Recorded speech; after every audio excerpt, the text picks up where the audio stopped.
कभी सोचा है कि एक गहना या कपड़ा सिर्फ सुंदर दिखने से कहीं ज्यादा भी हो सकता है? आज हम राजस्थान की उसी रंगीन दुनिया में उतरने वाले हैं, जहां हर गहना, हर पोशाक अपने आप में एक कहानी है।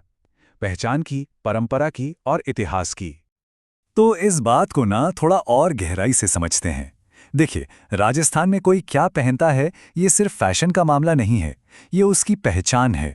मतलब, इससे पता चलता है कि वो किस समुदाय से है, समाज में उसका क्या रुतबा है और वो किस तीज त्योहार का हिस्सा बन रहा है। ये एक ऐसी खामोश जुबान है जिसे वहाँ हर कोई समझता है। तो सवाल ये है कि ये परंपरा शुरू कहाँ से हुई? चलिए जरा समय में पीछे चलते हैं और देखते हैं कि कैसे हजारों साल पहले मिट्टी और पत्थरों से शुरू हुआ ये सफर आज सोने और बेशकीमती रत्नों की कलाकारी तक आ पहुंचा है। इस टाइमलाइन को देखें तो साफ दिखता है कि राजस्थान में श्रृंगार की ये कला कोई नई बात नहीं है। इसकी जड़ें तो प्राचीन सभ्यताओं तक जाती हैं, जहां मिट्टी और पत्थरों के गहने पहने जाते थे। फिर मध्यकाल में ये कला और निखरी, और आज हम थेवा और कुंदन जैसी विश्व प्रसिद्ध कलाओं को देखते हैं। ये पूरा सफर ही राजस्थान की सांस्कृतिक समृद्धि का सबसे बड़ा सबूत है। तो इतिहास तो हमने देख लिया। अब आइए एक एक करके देखते हैं कि राजस्थानी महिलाएं खुद को सिर से पैर तक कैसे सजाती हैं। यकीन मानिए, ये सिर्फ गहने नहीं हैं, ये कला के बेहतरीन नमूने हैं। शुरुआत करते हैं सिर से। माथे पर जो ये खूबसूरत गहना दिख रहा है, इसे बोर या रकड़ी कहते हैं। फिर शीश फूल बालों को सजाता है, और गोफड़ को तो सीधे चोटी में ही गूंथ लिया जाता है। मतलब हर गहने की अपनी एक खास जगह है, अपना एक महत्व है। अच्छा, अब जरा कान और नाक की बात करते हैं। कानों में झुमका और पीपल पत्र जैसे गहने तो बहुत आम हैं, और नाक में पारंपरिक नथ तो एक दुल्हन की खूबसूरती में जैसे चार चांद लगा देती हैं। ये सिर्फ धातु के टुकड़े नहीं हैं, ये परंपरा और संस्कृति का प्रतीक हैं। गर्दन पर हांसली और तिमड़ियां जैसे हार पहने जाते हैं, लेकिन हाथों की तो बात ही कुछ और है। यहां हथपान को देखिए, ये उंगलियों की अंगूठियों को कलाई के कंगन से जोड़ता है, पूरे हाथ को एक साथ सजाता है। सच में राजस्थानी कारीगरी का एक अद्भुत नमूना है ये। और हाँ, एक और खास गहना है दामड़ा। ये एक ऐसी अंगूठी है जिसे एक नहीं बल्कि दो उंगलियों में एक साथ पहना जाता है।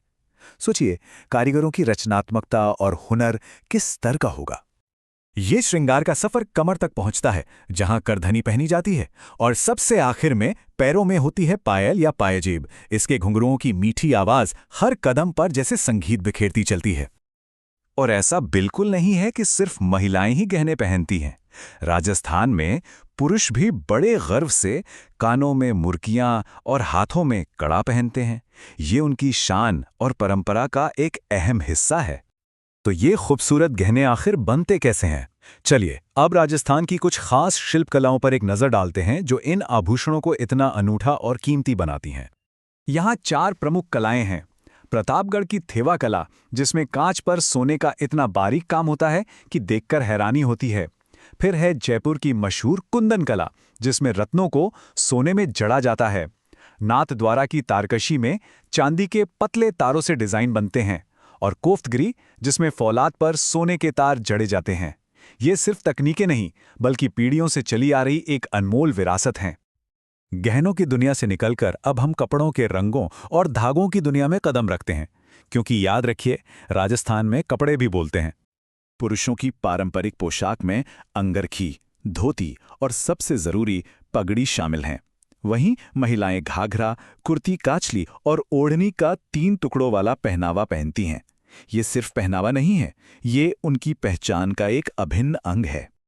लेकिन सभी कपड़ों में से एक चीज ऐसी है जो राजस्थानी संस्कृति और सम्मान का सबसे बड़ा प्रतीक मानी जाती है, और वो है सिर पर बंधी पगड़ी। देखिए, पगड़ी सिर्फ सिर ढकने का एक कपड़ा नहीं है, ये एक राजस्थानी पुरुष के मान सम्मान और इज्जत का प्रतीक है। वहां कहा जाता है कि पगड़ी का गिरना इज्जत का गिरना है। और कमाल की बात यह है कि पगड़ी का रंग और स्टाइल मौसम और मौके के हिसाब से बदलता है। शादी में मोठड़ा पगड़ी तो सावन में लहरिया, होली पर फूलों वाली पगड़ी तो दशहरे पर कोई और। ये तो एक तरह का जीता जागता सांस्कृतिक कैलेंडर है, जिसे सिर पर पहना जाता है। जिस तरह पुरुषों के लिए पगड़ी है, ठीक उसी तरह महिलाओं के लिए ओढ़नी का बहुत महत्व है। बच्चे के जन्म पर पोमचा पहना जाता है, तो तीज के त्योहार पर लहरिया। ओढ़नी का हर रंग, हर डिजाइन एक पूरी कहानी कह जाता है। राजस्थान की संस्कृति का एक और बहुत महत्वपूर्ण हिस्सा है यहाँ के आदिवासी समुदाय। भील और सहरिया जैसे समुदायों के पहनावे में हमें राजस्थान की सबसे पुरानी, सबसे पारंपरिक शैलियों की झलक मिलती है। भील महिलाओं की कछाऊ स्कर्ट हो या पुरुषों की खोयतू लंगोटी, ये कपड़े सीधे सीधे उनकी जीवन शैली और उनकी पहचान को दर्शाते हैं। और ये वो परंपराएं हैं जो सदियों से बिना किसी बदलाव के चली आ रही हैं। तो क्या ये सारी परंपराएं अब सिर्फ इतिहास की किताबों में ही रह गई हैं?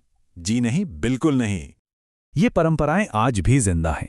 ये हजारों कारीगरों के परिवारों का पेट पालती हैं और राजस्थान के लोगों के लिए अपने कल्चर से जुड़े रहने का, उस पर गर्व करने का एक बहुत बड़ा जरिया है। तो अगली बार जब कोई अपने लिए कपड़े चुने तो बस एक पल के लिए सोचे, अगर राजस्थान की वेशभूषा इतनी सारी कहानियां कह सकती है तो फिर हमारे कपड़े हमारे बारे में क्या दास्तान सुनाते हैं।